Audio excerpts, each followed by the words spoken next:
How are you? I'm doing well. How are you doing? I can't complain. Can't complain. Like, good to see you finally. I know life is so strange because it's You like ain't, you ain't lying. it's like how many years? So many years. Well, we graduated in 1990, so yeah, 30 years. That 30 years. Yeah, It's hard Mike. to believe. It is, isn't it? Because you still look so dang young. Do I? That's Thank you. why. Yes, you do. You still Thank look the you very same. much. Thank you very much. Oh Lord. So thank you for doing this and for saying yes to this. No problem. I'm Um, glad I could help. the thing that I try to understand when I watch the George Floyd video, I try not to watch the entire thing, but you can't help but see some of the news clips of the man kneeling around his neck and him saying I can't breathe and him like working his best to stay alive. And the thing that I don't like, I'm trying to understand is there seems to be this rage in that police officer's eyes in a way. It's like a silent, it was A like disconnect. silent. Yeah. It was almost like he's like somewhere else. There's something He else didn't. He happening. didn't even care that there was a camera on him. Right. So to me, I was like, yo, I mean, he looks like so like out. It's almost, I believe that people carry trauma and trauma patterns. I believe that there's a lot of things that people hold and like will just come out in a moment. And to me, I felt like there was something else happening with him. A hatred, it felt like you could see like an anger and a hatred coming out. And the thing that I wonder about is in law enforcement, in police departments, or in agencies that are responsible for people, do they test that kind of stuff? Do they try to detect whether somebody, maybe has a history of violence? I've been an officer for 19 years. And again, I'm in the court system, so I don't claim to be a beat cop. Right. That's a different job, Right. and it's a scarier job. It's a tougher job than what I have. I'm more like a bouncer. If you get stupid in my court, I can arrest you. I can make an arrest outside if I see somebody doing something, and I can do that. I'm not saying I would unless there's going to be a life involved, but I have all those powers. But I consider myself more like the bouncer in that courthouse, the bailiff, the guy who says, "Hey, you got to come with me now. You got locked up." So I don't claim to be a beat cop. However, we don't train for that. We don't train like that. Mm-hmm.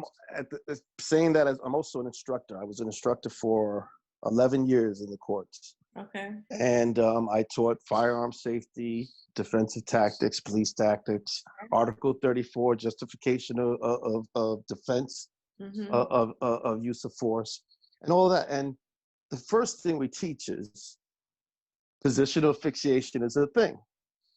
When you have a person laying on the stomach or on the chest, Mm-hmm. the weight of their body is pressing against their lungs. They can suffocate.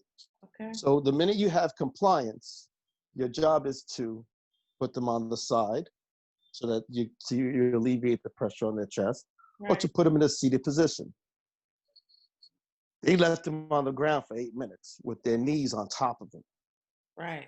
Which And I say they because there's 3 officers watching. Mm-hmm. not watching. 3 officers had their knees on him. One had a knee on the leg, another one had a knee on the hip, another one had a knee. So they had this man in complete compliance. Right. And I've always taught that once compliance is gained, brutality begins. Once you have a person in compliance, any force you use after that is excessive. Any force.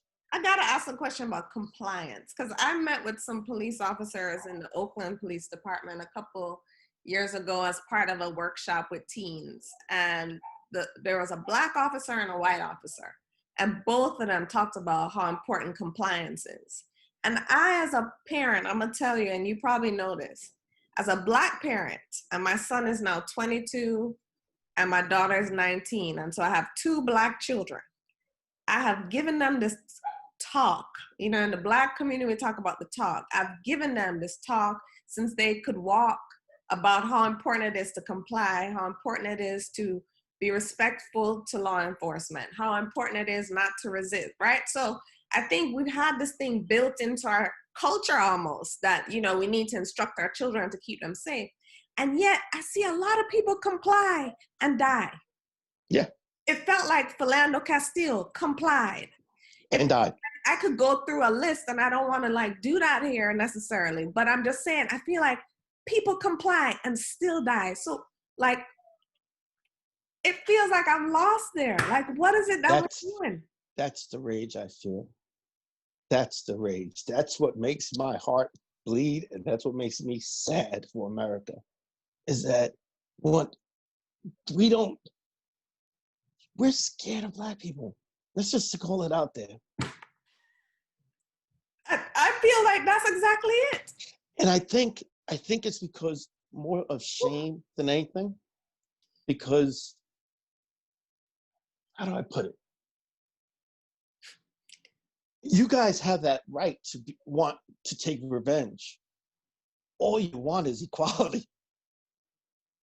I think white people are scared that you're going to take that revenge, and they deserve it for their past. And nobody wants to pay for somebody else's actions. Right.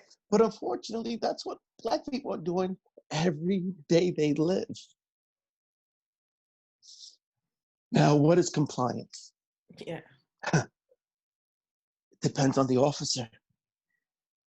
Okay. Philando Castile was a tragedy to me. Yeah. This man right here, Floyd, he was on the floor compliant. There was no reason to. There was 4 officers around him. Every single one of those officers should be arrested. Yeah. They were complacent and letting that man 8 minutes and 56 seconds. 2 minutes and 56 seconds of that man was unresponsive. Yeah. And I don't know enough about physiology and the body. You sound like you know more about. You're pressing on the carotid artery. The man's neck was like this, so his neck on this side was pressed against the floor, and the guy's knee is on this. So you're pressing against his carotid artery. That's oxygen going to your brain. Right. That's what I imagine, that you're cutting off that access to the oxygen. That's what I'm imagining. If he had stopped when there was unconsciousness, he may have lived. He may have lived, and the narrative might have been able to be explained, but no cop could explain what happened when that man lost consciousness and he kept that knee on that man's neck. Yeah. We all watched that man murder him. Right. Nothing else. That's what I saw. So most officers can't stand behind that. No matter even if they don't like Blacks, they can't see that and say that man did right. Right. Which is you can't. Is an interesting distinction.